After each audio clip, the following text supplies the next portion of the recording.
costó llegar a la sala de conferencias. ¿Cómo? No te quepan dudas que hablamos de eso en esos 5 minutos encerrados con el ministro de Desregulación. No podíamos hablar de otra cosa que no sea desregularlos. Bueno, en primer lugar quería contarles que la Agencia Nacional de Discapacidad, que depende del Ministerio de Salud, diseñó un operativo conjunto con los Ministerios de Seguridad y de Justicia, donde se logró capturar a 14 delincuentes prófugos que cobraban de manera irregular una pensión no contributiva por invalidez laboral. Lo particular de este operativo es que, increíblemente, estos parásitos cayeron en su propia trampa. Después de identificar que cobraban pensiones, se los citó con la excusa de auditar esas pensiones, y allí fueron atrapados por la policía. Además, se les dio de baja, obviamente, al ingreso que cobraban del Estado Nacional y que financiaban injustamente todos los argentinos de bien con sus impuestos. Los detenidos, es increíble, pero los detenidos estaban acusados de robo agravado, intento de violación y demás delitos graves. Incluso había uno de ellos que tenía 8 causas judiciales pendientes. Quiero felicitar por supuesto, los 3 ministros o ministerios intervinientes, el Ministerio de Salud, el de Seguridad y el de Justicia, por la capacidad inventiva de los agentes de las fuerzas de seguridad. Solo los genios hacen eso. Recordemos que esta institución se descubrió una actividad fraudulenta a gran escala, donde se estima un desvío de fondos de alrededor de $1.000 millones solo en el año 2023. También casos resonantes, como la del médico correntino que se animó a adjuntar, no sé si se acuerdan, una radiografía en vez de un ser humano, de un perrito, la cola del perrito que mostré aquí en esta misma sala de conferencias.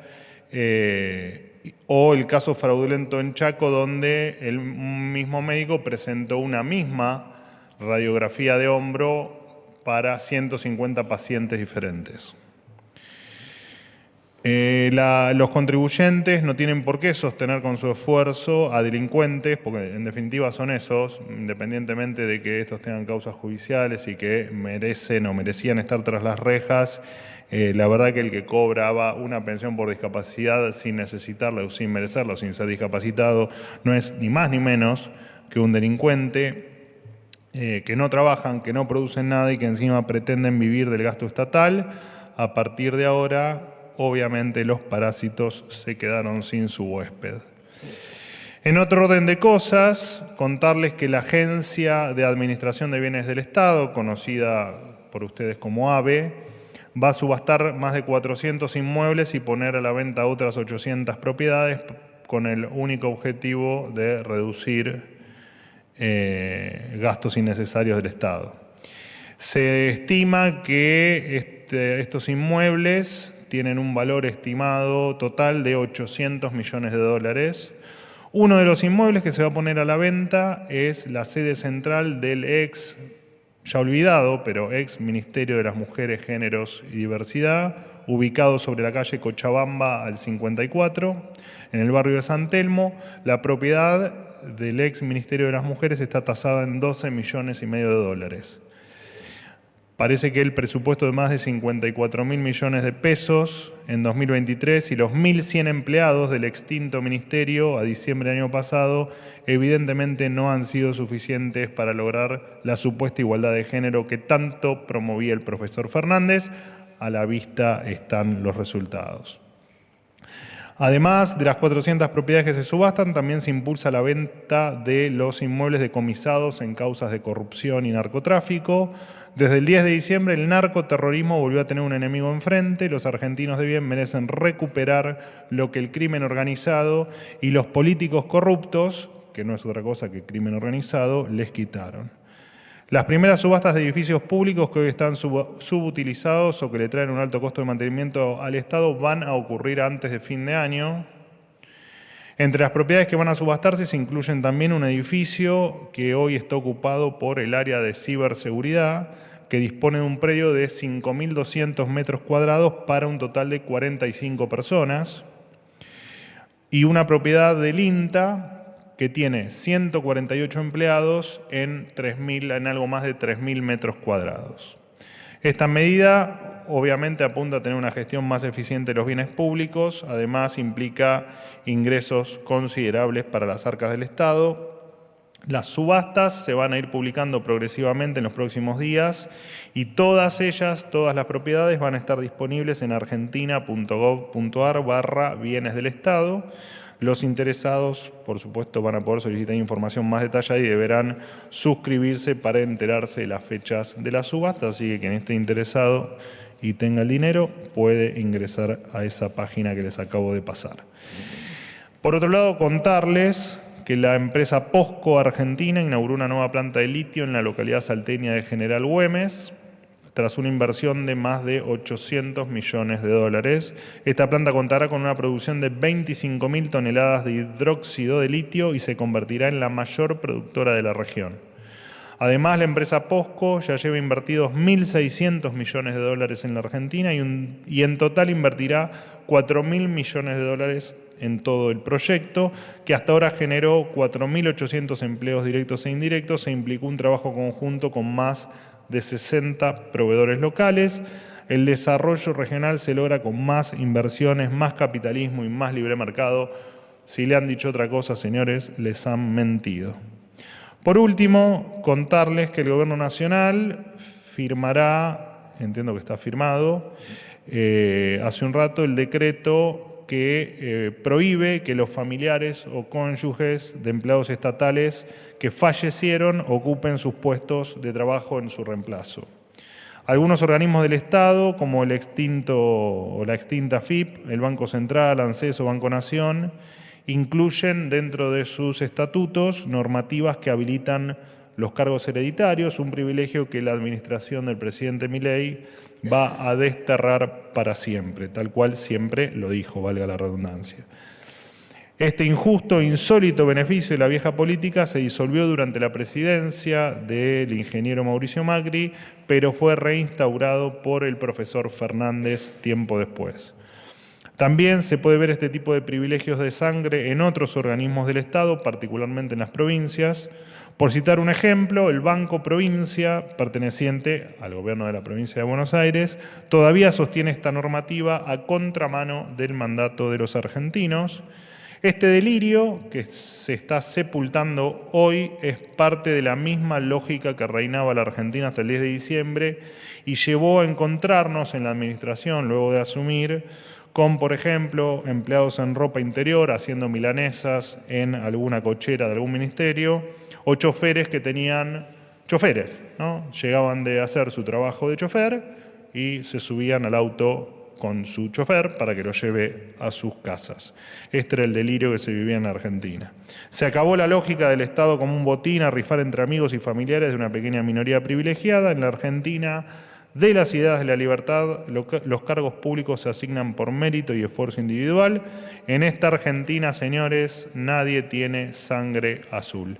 Ahora sí, los dejo con el ministro de Desregulación y Transformación del Estado, Federico Sturzenegger, que va a contar más detalles sobre esta medida y presten atención porque además les va a contar de diferentes organismos cuál fue el año en que se implementó la medida del cargo hereditario y préstenle mucha atención, quién estaba gobernando en cada uno de esos momentos, qué partido estaba gobernando en cada uno de esos momentos. Federico, todo tuyo, después nosotros, por supuesto, continuamos.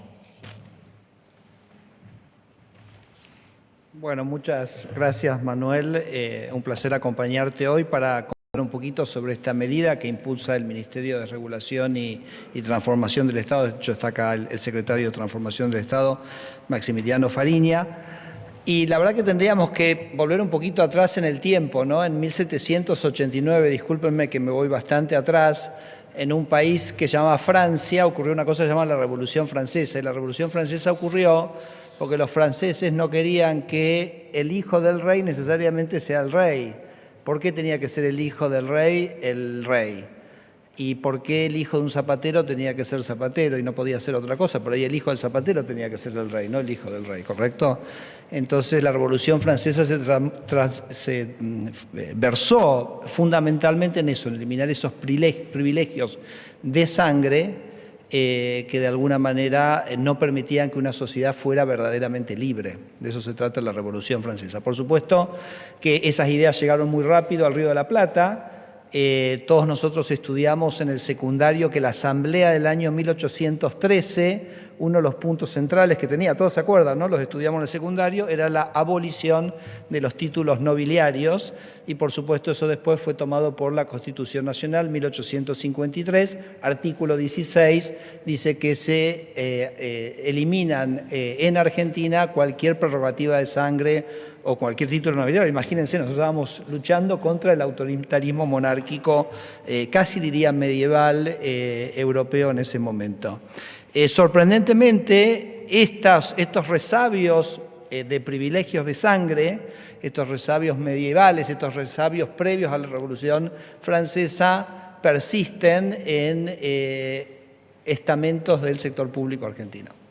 Y eso, como decía Manuel, es lo que esta resolución y lo que el presidente Milei ha decidido eliminar. Y yo quiero un poco contarles algunos organismos y leerles lo que dicen estos artículos y poner un poquito de atención sobre los años, como dijo Manuel, en los cuales y cuál fue el partido político o los partidos políticos que impulsaron este tipo de medidas. ¿Okay? Entonces les voy a leer, por ejemplo, en Aduana y AFIP, hay una norma en sus estatutos que dice: la AFIP atenderá la incorporación de postulantes en las situaciones especiales que se indican.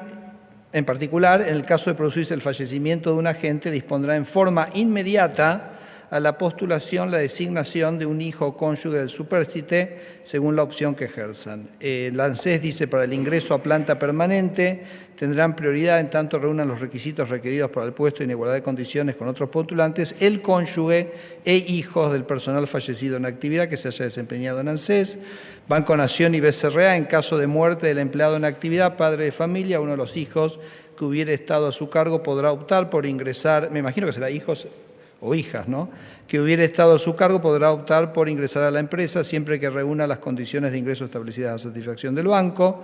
YPF tendrá prioridad en el ingreso en caso de resultar en igualdad de condiciones de idoneidad con el resto de los postulantes según las evaluaciones pertinentes a tal efecto, aquellos candidatos que reunido el perfil correspondiente sean hijos de extrabajadores fallecidos o jubilados. Y finalmente Ferrocarriles Argentinos, la Unión Ferroviaria a través del Secretariado Nacional elevará para la consideración de la Gerencia de Recursos Humanos un registro de postulantes potenciales de manera que en igualdad de condiciones se considere el ingreso de familiares, particularmente aquellos trabajadores fallecidos, jubilados de cualquier tipo de baja contemplada en este convenio. Vamos a ver los años. BNA y BCRA, 1973, gobierno peronista. ANSES es el año 1998, gobierno peronista. Tampoco es tan viejo, ¿no? Cuando lo revisamos con Manuel pensamos que estos artículos se hubieran incorporado antes, pero no.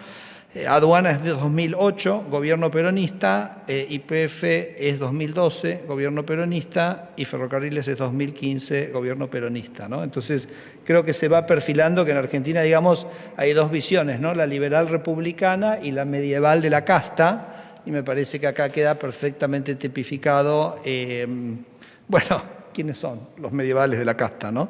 En el caso mío personal, también es un placer poder compartir este anuncio con Manuel, porque en algún sentido ha sido como una batalla mía.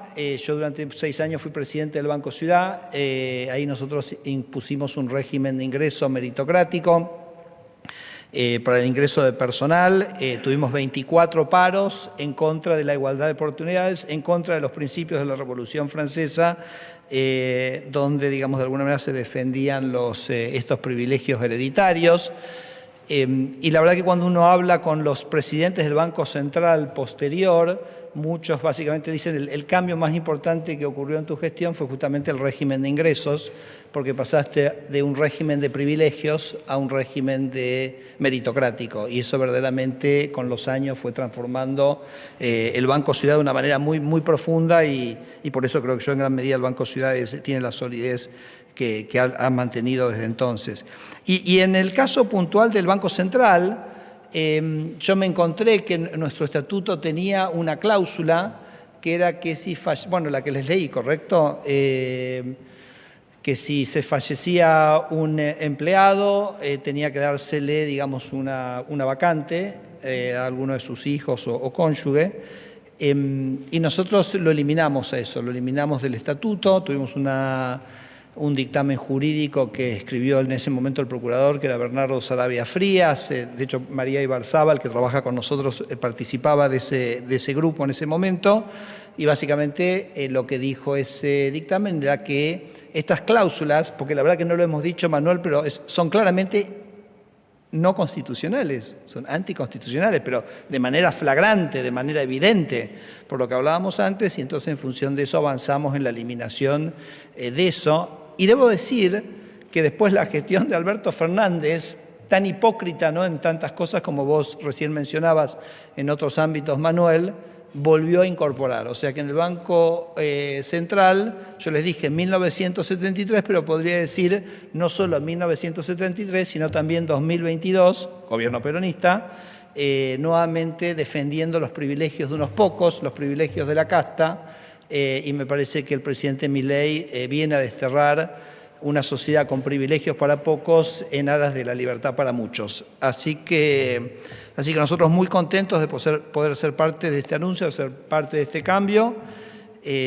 Bueno, y listo, ahí termino yo. Te devuelvo el micrófono, Manuel. Yo sigo con mis actividades y te agradezco mucho que me hayas invitado para poder compartir esto hoy contigo. ¿Okay?